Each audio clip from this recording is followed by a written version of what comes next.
तो last video में हमने देखा था कॉलिगेटिव प्रॉपर्टीज़ किसे कहते हैं और टाइप्स ऑफ कॉलिगेटिव प्रॉपर्टीज़। उसमें हम डिस्कस कर रहे थे relative lowering in vapour pressure. ठीक है, तो relative lowering in vapour pressure में हमने क्या लेकर आए थे? हम relative lowering in vapour pressure क्या था?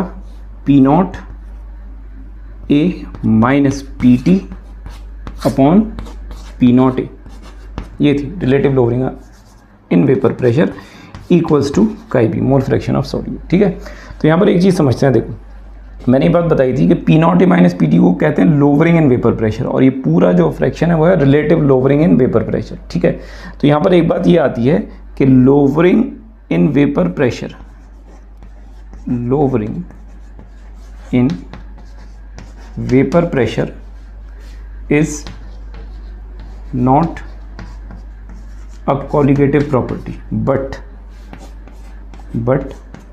relative lowering in vapor pressure is a colligative property। ठीक है, इसे हम देख सकते हैं, इस चीज़ को समझ सकते हैं कैसे। देखो, यहाँ पर अगर मैं इस बात को प्रूव करूँ पहले कि lowering in vapour pressure colligative property नहीं है। देखो कैसे, हमारे पास है P naught A minus P T upon P naught A, ये है। ठीक है, किसके इक्वल है? काई बी। अब यहाँ पर देखो, relative lowering in vapour pressure का मतलब क्या है? P naught A minus P T. तो मैं अगर यहाँ से P naught A minus P T equals क्या कर सकता हूँ? P naught A into chi B, P naught A into chi B. ठीक है, तो ये क्या आई मेरे पास? ये क्या है? Lowering in vapour pressure. मतलब मैं ये कह सकता हूँ कि जो लोवरिंग इन वेपर प्रेशर है, lowering in vapour pressure equals किसके? पी नॉट ए और काई बी। यह है लोवरिंग इन वेपर प्रेशर। अब देखो यहाँ पर ये जो लोवरिंग इन वेपर प्रेशर है किस पर डिपेंड कर रही है? पी नॉट ए और काई बी। तो दो चीज़ें हैं, मोल फ्रैक्शन तो है। मोल फ्रैक्शन का मतलब क्या हुआ कि नंबर ऑफ पार्टिकल्स पर डिपेंड कर रही है, लेकिन उसके साथ साथ और क्या चाहिए? पी नॉट ए भी चाहिए, यानी vapour pressure of pure solvent इस पर भी डिपेंड करे। यानी केवल नंबर ऑफ पार्टिकल्स पर अगर डिपेंड करती तो हम कहते हैं उसे कॉलिगेटिव प्रॉपर्टी। लेकिन यहाँ पर क्या है? Lowering in vapour pressure number of particle के साथ साथ किस पर और डिपेंड करती है? पी नॉट ए के ऊपर, इसलिए हम कहते हैं कि ये कॉलिगेटिव प्रॉपर्टी नहीं है। ठीक है, whereas lowering relative lowering in vapour pressure की अगर हम बात करें तो किस पर डिपेंड करेगी? केवल मोल फ्रैक्शन, और मोल फ्रैक्शन का मतलब क्या होता है? Number of moles in case of solute, number of moles divided by the total number of moles of all the components. इस केस में ए और बी हैं, दो हैं। मतलब यहाँ पर अगर मैं इसे थोड़ा सा और दिखाता हूँ, यहाँ पर देखो, इसे हम P naught A minus P T upon P naught ए, इसे क्या लिख सकते हैं? ये जो काई बी है इसे हम लिख सकते हैं N B upon N A plus N B. ठीक है, लिख सकते हैं ऐसे। एक मिनट, इसे ऐसे लिख लेते हैं।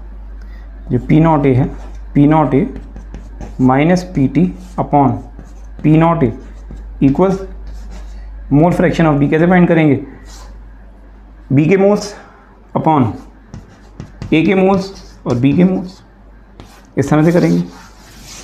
ठीक है, और सपोज करो हमारे पास अगर ऐसा हो, for a very dilute solution, for a very dilute solution.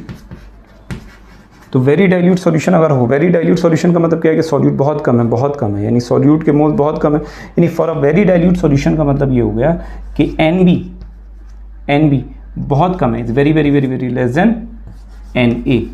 ठीक है, ये तो मतलब हुआ। तो हम डिनोमिनेटर में अगर ये बहुत छोटा है तो एन ए के अंदर इसे ऐड करेंगे तो कोई ज़्यादा इफेक्ट नहीं करेगा इसकी वैल्यू को, तो हम इसे इग्नोर कर सकते हैं। ठीक है, एन बी को डिनोमिनेटर में इग्नोर कर सकते हैं। तो हमारे पास क्या आ जाएगा?